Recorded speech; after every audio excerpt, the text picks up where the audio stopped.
You know, what happened in 2018 was an aberration.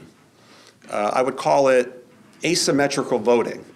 Basically what that means is that in a midterm election, you have your normal set of voters who show up and vote.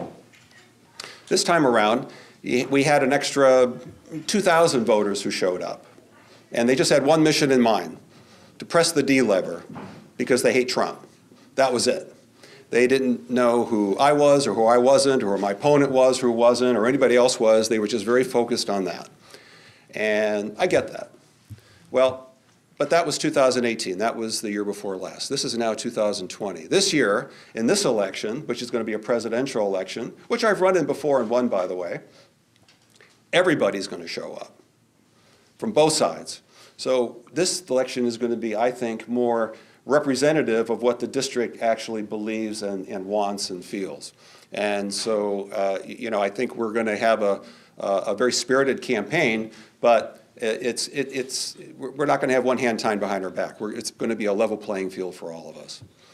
You know, you look at Connecticut, and it's really sad. I mean, you know, when I first moved here in 1989 from New York City, people moved here because they wanted to be here. It's like, this is a great place to live. Great schools, great environment. There was no income tax back then.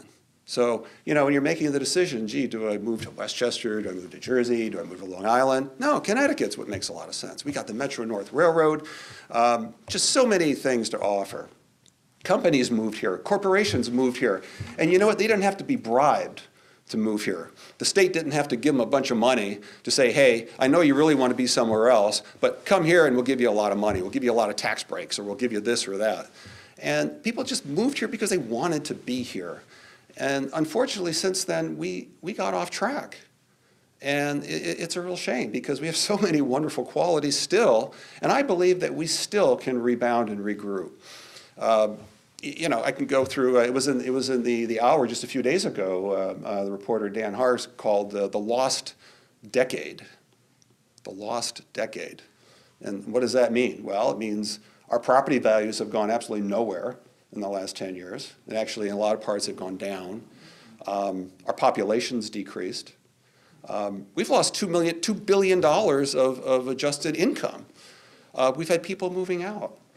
We're the only state that hasn't recovered from the Great Recession. Can you imagine that? 49 other states have, and we still haven't. We haven't recovered all the jobs we lost in the Great Recession. And we're just really moving sideways. And you know, and I asked myself, why? What's happening here? Then you look at our fiscal situation, and what a horror show that is. You know, we have over $100 billion of unfunded liabilities, you know, pension, retirement, healthcare liabilities, $100 billion. And we only have about $30 billion of bonds outstanding, for God's sake. So we have more promises that we've made to state unionized employees than debt that we've actually issued. You know, so I take a look at that, and so in 2014 I said, you know, I believe I have, as I look at what can we do to repair things, what can we do to move things forward, and certainly on behalf of Norwalk, you know, I think I have something to offer. Yeah, I hope you don't mind me saying it, but you know, I don't want to sound a little presumptuous, but you know, when I got to the legislature, I realized I was the only guy there who's in banking. There's 187 legislators, and I was the only one who is a professional banker. I've been banking since 1983. And I'm really privileged to be with, for the last 16 years with, and many of my colleagues are here, with Webster Bank. And with Webster Bank, I work with all the small businesses in Norwalk and Westport and Darien, New Canaan, Greenwich, Stamford. So I see what our local economy is like. I see what the struggles they go through. And I realized, you know, I have that kind of background. I also have a municipal finance background, chairing the fiscal authority for the city, where we renegotiated contracts, where we outsourced things, where we changed the structure of government. And you know, in terms of transportation, I was a commuter for 15 years. So I get Metro-North, and with the bank, I drive around the highways. I get our highways, and I get our transportation system. So I said, you know, I really need to step into this gap. And that's why I ran in 2014. as I've been keeping track of what's been going on at the state and the city the past year, I realized, you know, when Ned Lamont and the new crew of Democrats got elected, I got the impression that they were like, oh, we're going to be different. Yeah, you know, whatever happened under Dan Malloy, whatever happened in the past, you know, no, we're a whole new approach. And Ned Lamont's like, yeah, I'm a businessman, I get it, I really understand, no problem. And a lot of the Democrats that won, they're like, oh yeah, we're independent agents, and we're just going to, you know, take a whole new approach. And then what do I see? Same old, same old. I mean, they basically, if anything, they're just doubling down. I mean, I'll give them some credit. They didn't raise the income tax this time. This time they raised the sales tax. So I guess that's different. But, you know, at the end of the day, the sales tax does hurt working and middle class people. And so, you know, so their view of how to solve our fiscal crisis, where we have billion-dollar structural deficits every year, is just to keep raising taxes. Dan Malloy did it twice, they did it a third time. And they still don't have enough money. So now they want to do tolls. And now here's an interesting little thing. So my last year in the legislature, and Themis was the one who got this implemented, and Tony, we were at the New Canaan meeting together with the DOT Commissioner, Jim Cameron, the DOT Commissioner. So he was like, oh, we've got a massive deficit in the transportation fund, massive deficit. So it turns out that if we transferred the car sales tax from the operating fund to the transportation fund, it would solve the problems for the next 5 years. And then that would give us time to rebuild and, you know, plan for the future. So what's the first thing Ned Lamont does in his budget? He yanks it out. The car sales tax that was just voted into law that stabilizes the transportation fund for the next 5 years, you know what he does? He takes it out. And he does it 3 months after we all just voted to implement the lockbox, the special transportation lockbox. So how could he do that? Well, my colleagues up there are just amazingly agile minds. They said, well, you see, the exact wording of the constitutional amendment says that money that's in the lockbox has to be used for transportation. But you see, the car sales tax hasn't gotten there yet. See? It's working its way towards the transportation fund. It didn't get there yet, so we can pull it out. Imagine that. So it's legal and it's constitutional. It's completely unethical and completely violates the spirit of what all the voters said in 2018, but that didn't seem to bother him all that much. Oh, and by the way, after Governor Lamont realized that he pulled that money out and that there was now a deficit in the transportation fund, he said, you know what? We've got a deficit in the transportation fund. You know what we need to do? Take a guess. Tolls. Yeah, we need tolls now. Imagine that. Imagine that. So meanwhile, the Republicans, we've put together, you know, Themis and Fasano, a number of different plans, you know, with bonding, prioritized progress. I know there's some other ones out there, you know, dealing with pay down of the pension funds, creating money that way. But, you know, at the end of the day, I look at all these things and, you know, and I say, you know what? We need a completely different approach. We can't do business as usual. We can't have another lost decade. We need to have the 20s be the, I don't know, the found decade, the recovery decade, the decade where we start winning again. That's what we need. And how do we do that? You know, the good news with all that is that we really don't need to have a PhD to solve all these problems. The answers are right there in front of us. You know, and I realized this not only just when we did it here in Norwalk, but when I got up to the legislature, as I was talking with my colleagues from all the other towns and cities, guess what? Almost all the other towns and cities of Connecticut have already implemented these kinds of structural reforms. The only entity, and corporate America did it decades before that. So the only entity that I discovered that still hadn't gotten the message was Hartford, the state. They still have these old style, you know, defined benefit pension plans. They still pay post-retirement health care. They still have old style medical plans, you know, offer, you know, wages and benefits that are way above what these folks would earn in the private sector. And I've always said, you know what? There's a fair way to do this, to restructure all these contracts. A very fair way. And this is what we did in Norwalk. If you're in it now, you can keep your old plans. We're not going to yank it on you. We're not going to change the terms on you. You're going to have to kick in some more of your own money, but you can keep your old plans. But anyone who starts working tomorrow or the day after the legislation's passed, you're on 401ks. You're on more modern style plans. We did that here in Norwalk. And, and over these past several years, the city just keeps getting stronger and stronger and stronger and stronger. And the only ones who haven't figured that out still are the Democrats in Hartford, because they're under the control of the state employee unions. In terms of what I want to accomplish, well, first of all, I want to bring my unique background, which is banking. I understand the economy here, and my municipal finance background.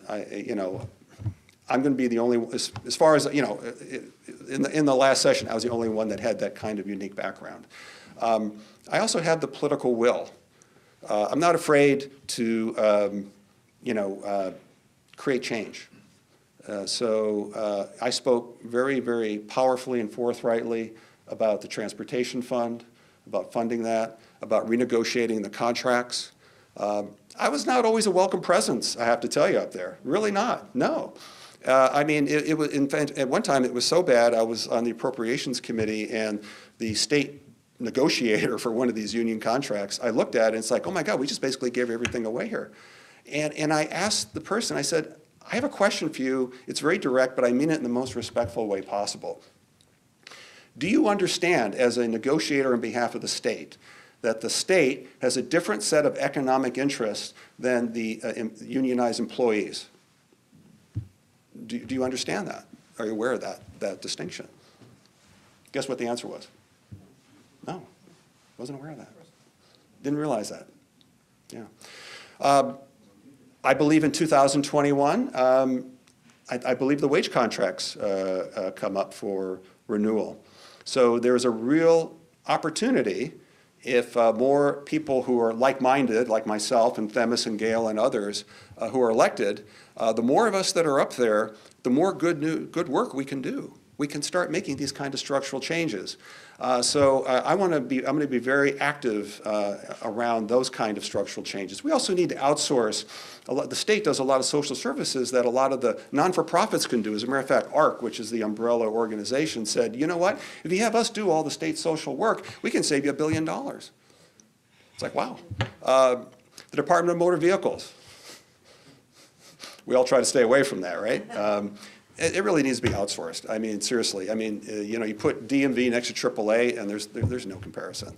On transportation, well, we just need to make sure that, we had a plan that kept things going for the next 5 years.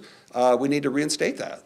And then we do not need tolls. It's, at the end of the day, what it comes down to is trust. If the voters trusted the government to use the toll money just for transportation, that would be one thing. But they're not going to, because they're going to use it to pay for all the stuff that I was just talking about. And it's just going to get worse and worse and worse. In terms of economic reforms, I was pleased to, we have a template for that, actually, in terms of how should we regulate different industries. 3 years ago, we regulated Uber and Lyft, the ride-sharing companies. They actually came to us and said, you know what, we want you to regulate us because we don't want you to regulate us like a taxi or a livery service, which are, suffocatingly over-regulated. And you know what? We made the wise choice to focus on a few key issues like insurance and driver background checks, and it worked for everybody. And that was an approach where the legislature just had the right touch and how to deal with industries and different business sectors. And that's the approach we need to, and when we do that, we'll start turning the economy around. People will start wanting to come here. We won't have to keep bribing companies to stay or to come. I'm very active in standing up for Norwalk's interests. And I'm just going to wrap up here by saying that, when I was sitting on the House floor, and I would have maybe, I don't know, we had like, 300 bills every year, roughly. A lot of them come flying in, sort of from different committees. It's hard to be an expert on all of them. The questions that I asked myself when I decided, how do I vote for this bill? My first question that I asked myself was, does this bill help Norwalk or hurt Norwalk?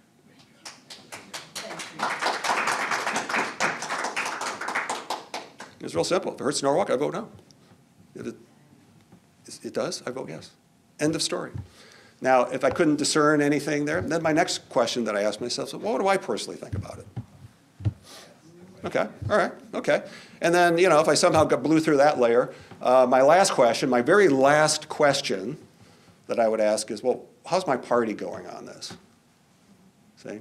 So I just want to wrap up by saying that I'm excited to be back into this, into the race. I'm excited to be looking to serve Norwalk and New Canaan again. I'm excited and thankful for all your support. I'm going to work my butt off. I'm the underdog. I'm going to run as the underdog. You know, there may be a primary. That's fine. I had one before, one at 70-30. I'm going to use it as an opportunity. I'm going to use all of this as an opportunity, and when I do win, and we will win, and we will have a much stronger showing in Hartford, we're going to roll up our sleeves and get to work on behalf of Norwalk. And so thank you so much for coming out.